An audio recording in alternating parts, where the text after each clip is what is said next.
Bwana Yesu asifiwe, Bwana Yesu asifiwe tena. Tunalihubiri neno lake ambalo ndilo ukombozi wa mataifa yote, kwa jina la Baba na la Mwana na la Roho Mtakatifu. Amina. Mwenyezi Mungu wa mbinguni apate kutubariki na kutuongoza katika kulihubiri na kulitangaza neno lake. Neno la Mungu linasema kushinda kwetu kunahitaji nguvu za Mungu. Kushinda kwetu kunahitaji nguvu za Mungu. Kushinda vita katika familia tunahitaji nguvu za Mungu. Kushinda vita katika ndoa tunahitaji nguvu za Mungu. Kushinda vita katika kazi tunahitaji nguvu za Mungu. Kushinda vita yote katika biashara tunahitaji nguvu za Mungu. Katika magonjwa pia tunahitaji nguvu za Mungu. Tunajua kwamba Mwenyezi Mungu pale ambapo anakuwa amemvuta mwanadamu, huwa anamuweka juu ya falme zote. Sababu ya kufanya hivyo ni ili Mungu mwenyewe ndiye aonekane anampigania huyo mwanadamu. Kwa kuwa tunajua Mungu wetu ni Mungu mwenye wivu. Bwana Yesu asifiwe tena. Hivyo basi, kushinda kwa mwanadamu yoyote kunaanzia kwanza katika ukoo wake. Kushinda kwa mwanadamu yoyote kunaanzia katika ukoo wake. Hivyo Yesu Kristo anakuwa ndani yetu ili aweze kutushindia katika zile ngome ambazo zinakuwa zimejengwa katika ukoo. Tunakumbuka ukisoma kitabu cha Waamuzi sura ya 6 kinamwelezea Gideoni. Gideoni alianza kuvunja madhabahu ya ukoo wake, ndipo akaenda kuvunja madhabahu nyingine. Hivyo basi hakuna mtu awezaye kuvunja madhabahu nyingine pasipo yeye kusaidiwa na Yesu Kristo kuvunja madhabahu yake. Bwana Yesu asifiwe tena. Sababu ya Mungu kufanya hivyo, Mwenyezi Mungu anaitaka madhabahu iwe moja kwa mwanadamu, yaani kwamba mwanadamu amtegemee Mungu peke yake. Bwana Yesu asifiwe tena. Hivyo basi ni mambo gani ya kuzingatia ili Mwenyezi Mungu awe juu yetu zaidi na zaidi? Ni mambo gani ya kuzingatia pia ili Mwenyezi Mungu aweze kutuvunjia hizo falme ambazo zipo katika ukoo? Mambo ya kuzingatia. Jambo la kwanza la kuzingatia kwa mtumishi wa Mungu, wewe ambaye unataka kusaidiwa na Bwana, jambo la kwanza ni lazima uweke imani. Bwana Yesu asifiwe tena. Tunajua imani ndiyo kila kitu. Hivyo imani ukijenga katika misingi mizuri itakushindia. Ukienda katika misingi mibaya, imani hiyo lazima iwe na kuteteleka. Bwana Yesu asifiwe tena. Hivyo basi imani ambayo tunaizungumzia hapa ni imani ya Yesu Kristo. Hivyo tunatakiwa tujue ni nini maana ya imani. Kitabu cha Waebrania sura ya 11 mstari wa 1 kinasema kwamba basi imani ni kuwa na hakika ya mambo yatarajiwayo, ni bayana ya mambo yasiyoonekana. Bwana Yesu asifiwe tena. Hivyo ndani ya Yesu Kristo tunaishi kwa taraji. Ina maana inatakiwa utarajie kitu cha kwanza kwamba yule ambaye unamtarajia ni mwema, haweza kukusaidia. Bwana Yesu asifiwe tena. Hivyo Mwenyezi Mungu atakushindia katika hizo ngome za ukoo na falme zote ni pale ambapo utakuwa, jambo la kwanza, umemwamini Yesu Kristo. Jambo jingine, ili Mwenyezi Mungu aweze kushindia ni lazima uwe una neno lake la kutosha. Lazima uwe una neno lake la kutosha. Neno la Mungu ndilo ambalo linamuongoza mwanadamu. Hivyo pale ambapo utakuwa na neno la Mungu la kutosha, utajua kabisa Mwenyezi Mungu anasema nini, kwa sababu Mwenyezi Mungu anasema ndani ya neno.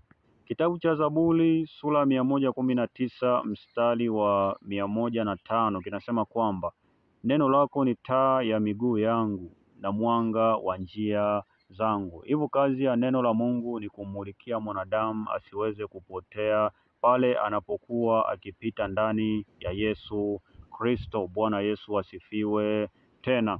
Jambo jingine, ili uweze kupiganiwa na Yesu Kristo katika kuvunja falme zote, lazima usiwe muoga. Lazima usiwe muoga au usiwe na hofu. Bwana Yesu asifiwe tena. Haya mambo ndio mambo ambayo yamekwisha kuwarudisha watumishi wengi nyuma.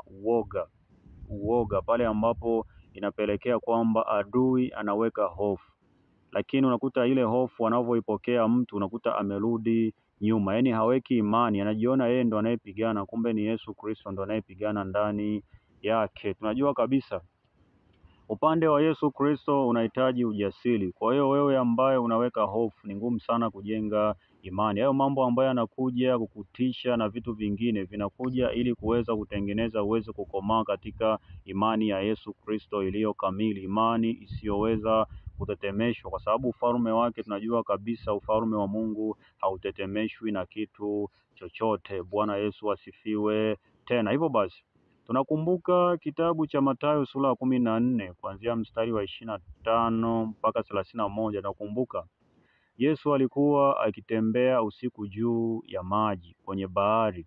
Wanafunzi wake wakamuona, wakashtuka, wakaweka hofu, wakasema ni mimi.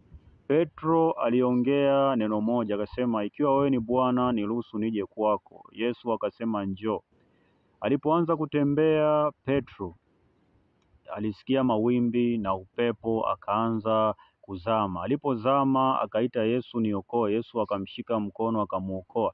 Jambo alilomwambia Yesu Petro, alimwambia hivi, wewe mwenye imani haba, kwa nini uliona shaka? Hivyo tunaangalia ndani ya kuona shaka ndiyo hofu inasababisha mtu anazamisha imani yake. Bwana Yesu asifiwe tena. Hivyo tunaangalia hofu haitakiwi kwa mtumishi wa Mungu. Hofu inasababisha mtumishi wa Mungu dhambi, inamzamisha chini. Hivyo basi Mwenyezi Mungu amekwisha kusema katika kitabu cha Yeremia sura ya 1 mstari wa 10, kinasema kwamba angalia, nimekuweka leo juu ya mataifa na juu ya falme, ili kung'oa na kubomoa na kuharibu na kuangamiza, ili kujenga na kupanda. Bwana Yesu asifiwe tena. Hivyo kung'oa kunahitaji nguvu ya Mungu, kubomoa kunahitaji nguvu ya Mungu, kwa sababu pale palipo kubomoa kuna kujenga.